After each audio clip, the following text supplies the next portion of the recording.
Hi there, I'm Flora, a 37-year-old woman who has gone through a lot in her life. I was thinking about some of the most defining moments of my life the other day and remembered this incident. So I thought I'd share it with all of you. Let me introduce you to my husband, Phil. Phil and I share a deep love and understanding. We've always been there for each other through thick and thin. Despite the challenges we've faced, we've grown stronger together. I've never believed in the concept of a perfect marriage. There's always something that causes trouble in the relationship, you know? Well, for me, that something was Phil's mother, Mabel. Ever since I met her, I could tell Mabel didn't like me. When others were around, she acted nice and friendly, but when it was just the two of us, she would say mean things that hurt my feelings. It was draining and always made me feel really small. Mabel's words felt like sharp knives. She would often tell me that her son deserved someone better than me. She would make fun of my achievements, saying they weren't good enough. Mabel even made hurtful comments about my looks. It seemed like she enjoyed putting me down one insult at a time. All those hurtful words made me doubt myself and my place in Phil's life. I felt like I was not good enough for his love. To protect myself, I had to find ways to deal with the situation.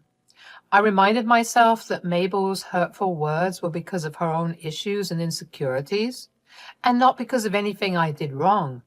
I tried my best to stay calm when I was around her, even though it was difficult.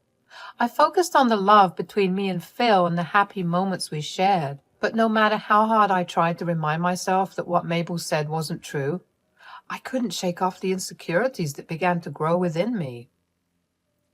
I really can't stand Mabel anymore. She keeps saying really hurtful things.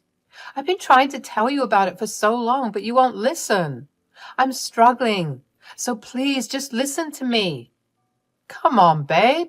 You're just making things up again. My mom would never do anything to hurt you. You're overreacting. No, I'm not making this up.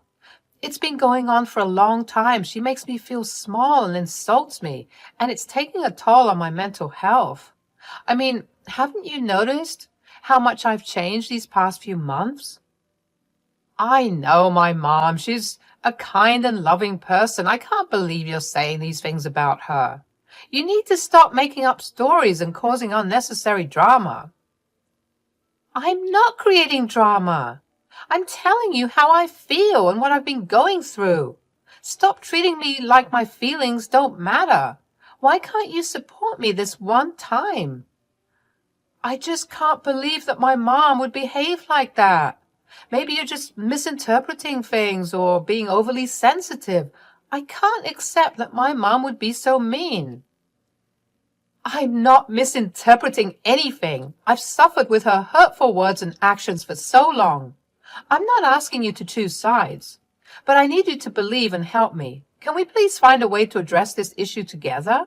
Babe, I love you, and you know that I'll always support you, but come on. I know my mother better than you do, and I will not support you talking so rudely about her. I don't like it. Just be a little nicer to her next time and don't read into things too much, okay? Living far away from Mabel didn't solve the problem. I couldn't avoid her forever. There was always some event or the other that required me to meet her and spend time with her. I wanted Phil to see the truth, but I had to find the right way and time to talk to him about it. He was never going to believe me, no matter how much or how hard I cried or complained. It would never reach him. He loved his mother too much to believe that she would torment me. One day, Mabel called Phil out of the blue to say that her house was being renovated and she needed a place to stay. Phil immediately offered for her to stay with us. The thing is, he never asked me what I thought about that plan. He knew how distressed his mother made me feel. Even though he didn't believe me, the least he could have done was check in with me. It hurt to think that he would make such a decision behind my back. Why did you offer Mabel our place to stay without even asking me for my opinion? Do I not have a say in what goes on in our house? Well, I didn't think I needed to ask you. She's my mom. I couldn't let her be homeless because of some feud that you guys have going on. It's not a feud. She treats me badly and never passes up on an opportunity to say something incredibly hurtful towards me. Now she's going to live with us without any say from me? It feels like you care more about her than about my feelings. Look, I know you've had issues with her, but she's still my mom. I can't just leave her without a place to stay. I thought you'd understand, especially since she's family. I do understand the importance of family, but it's also important for you to consider how I feel. I can't pretend everything's okay when she constantly treats me like crap. Babe, can we please not do this right now? I'm sorry I didn't ask you about it, but regardless of what you would have said, I would have let my mom stay here. Just deal with it for me, please. Talking to Phil only made me angrier. How could he not see what was right in front of him? I wanted to lash out and yell at him, but I knew that it would be pointless. Phil had made up his mind and there was no way I could change it. I had to do as he said and just deal with it. When Mabel arrived, she acted all nice and friendly towards Phil and me, but as soon as Phil left the room, her true colors showed. She smirked at me with a mean look in her eyes and said she would make my life miserable. She told me that she would find a way to get rid of me because she was sick and tired of me. I felt a mix of emotions, angry, scared, and frustrated. How could someone who was supposed to be family treat me so badly? How could she also so casually tell me this? I knew I had to protect myself somehow because Mabel wasn't planning on leaving any time soon. Whenever she had the chance to bully me, she took it. It felt unbearable to think about enduring her bullying for who knows how long. I knew that I needed to expose Mabel's true nature to Phil, but I had to be careful. If I did it too soon, he might think I was trying to ruin his relationship with his mom, or that I was purposely throwing his mother on the streets when she had no place to live. So, for the next month and a half, I endured Mabel's constant bullying. She knew just how to target my insecurities and make me feel small. Her insults and belittling comments were like daggers to my self-esteem. She would mock my appearance. She would criticize the way I looked and dressed. Every choice I made seemed to be met with her disapproval, whether it was about my career, hobbies, or even the food I cooked. Mabel would find sneaky ways to hurt me and make me feel bad about myself. She would ruin important things I was working on. She would spill coffee on my important work papers or make a mess in the kitchen right before guests came over, and sometimes she would sabotage the food I spent long hours making. Then she would just stand there and laugh while I had to fix everything and face the consequences. She also liked to make fun of things I liked and enjoyed. If I told her about a book I liked, she would say it was a waste of time. When I talked about painting, she would say mean things about my skills and make me doubt myself. It seemed like she enjoyed taking away any joy I had in my hobbies and talents, making me feel like I wasn't good enough. Mabel also made hurtful comments about how I looked. She would say mean things about my weight. She took pride in making me feel bad about my body. She would laugh at my clothes and say that they were old-fashioned or didn't look good on me. It was like she wanted to make me feel ashamed of how I looked and destroy my confidence. But her bullying didn't stop at just words. She tried to make me feel alone by spreading rumors and gossip about me to anyone that I invited over to my house. She wanted to turn them against me and create problems in my relationships.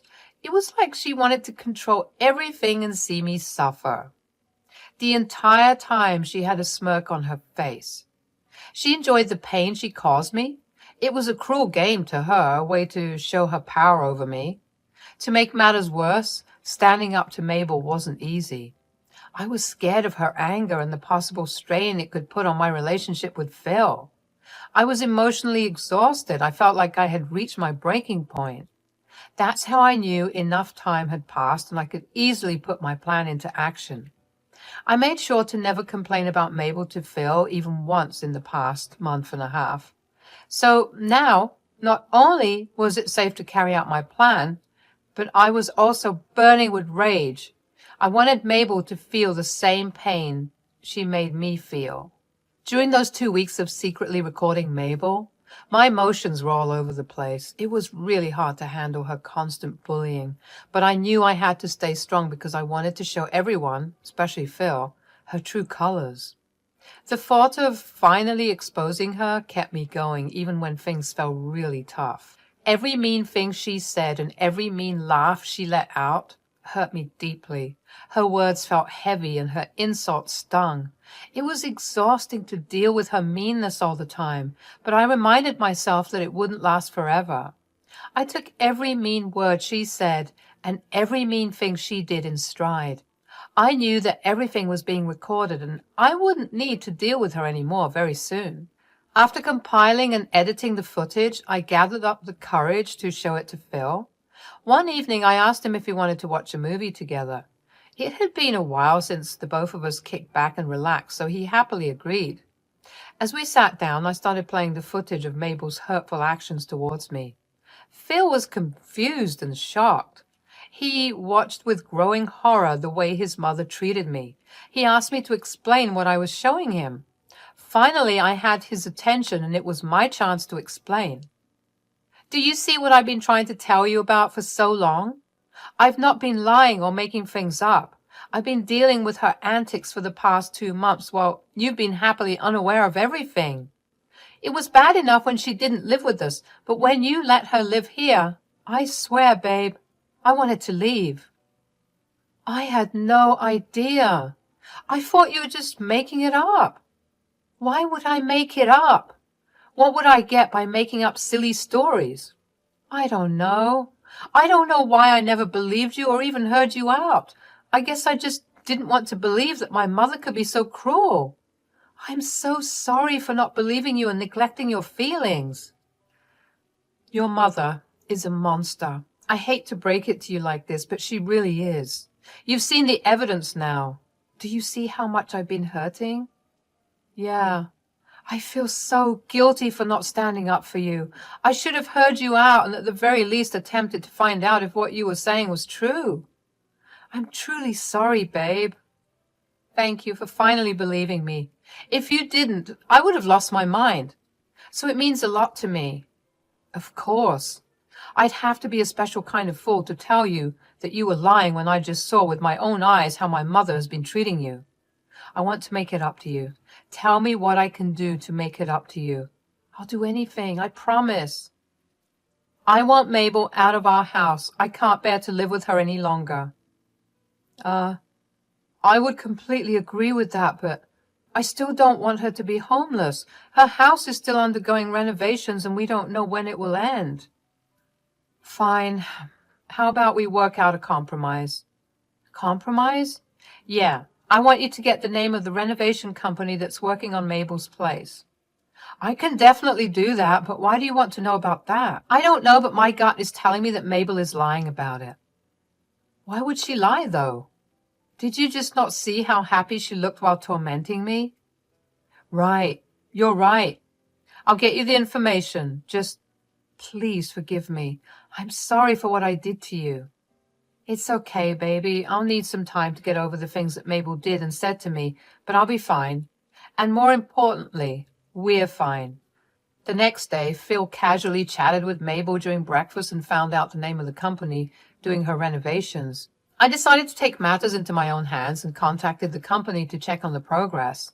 To my surprise, I learned that the renovation had actually been finished 2 weeks ago, and they only had to work on one room. That meant that she did have a place to stay but chose to come and live with us.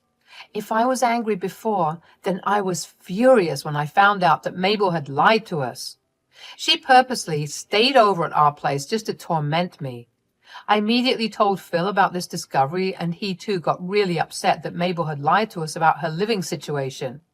He promised me that he would talk to her about her lies and how she treated me during dinner. When it was finally dinner time, I anxiously waited for Phil to talk to Mabel about her bullying. But nothing had happened. I assumed that he would talk to her after we were done eating. After we finished eating, Phil offered to take our dishes in, leaving me and Mabel alone in the dining room. As Mabel began to say mean things to me and I had reached my breaking point, I couldn't take her bullying anymore. That's enough! I've had it! I will not tolerate your attitude anymore. I want you out of my house. I never want to see you again. How dare you? This is my son's house and you have no right to kick me out. Let me make one thing clear. This house is in both Phil's and my name. Do you know what that means? I have just as much rights as Phil to decide who lives here. Like I care. How dare you speak to me like this? I will make Phil throw you out of the house. You'll learn your lesson then. What's going on? Why are you guys yelling? Flora yelled at me because I made a small mistake and now she's asking me to leave, Phil. She told me to leave both of you alone. Can you believe her? She's heartless. Oh, please, Mabel. Everyone in this room knows that you have a house to go back to. Your renovations have been completed for a while now. You're just here to make my life miserable because you enjoy doing it. She's lying. You know, I would never do anything like that. You know I don't have a mean bone in my body, Phil.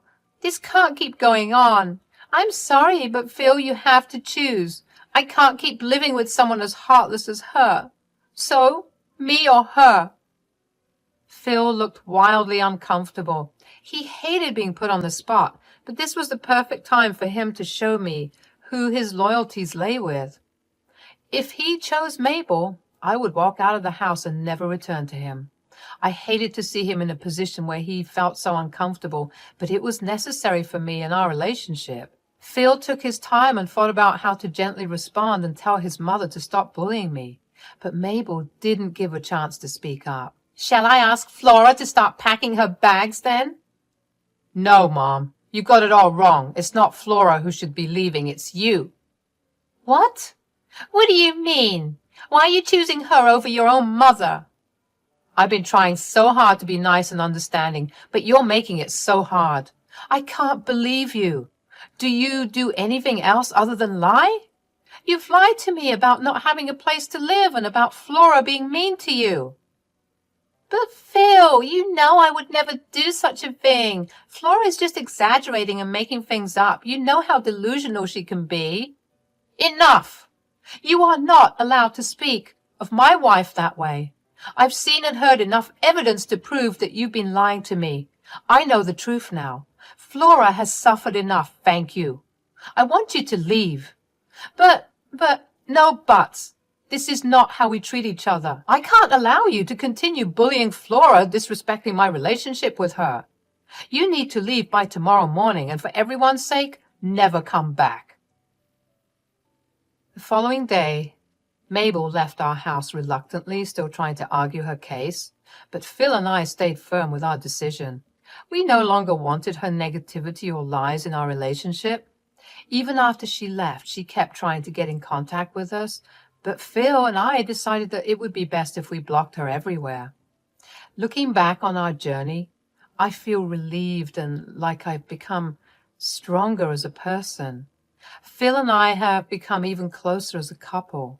The wounds from Mabel's hurtful words slowly but surely healed, and now our marriage is thriving without her toxicity. If you're going through something similar, remember that you deserve love and respect. Don't let anyone make you doubt your worth. Reach out for help from people who care about you. It's never too late to take a stand and take back your power. Let this story remind you that love and trust should always be at the center of your relationships. Phil and I have a strong foundation of trust and support. Although it's been a while since this incident, we're excited for the future because we know we can face anything together.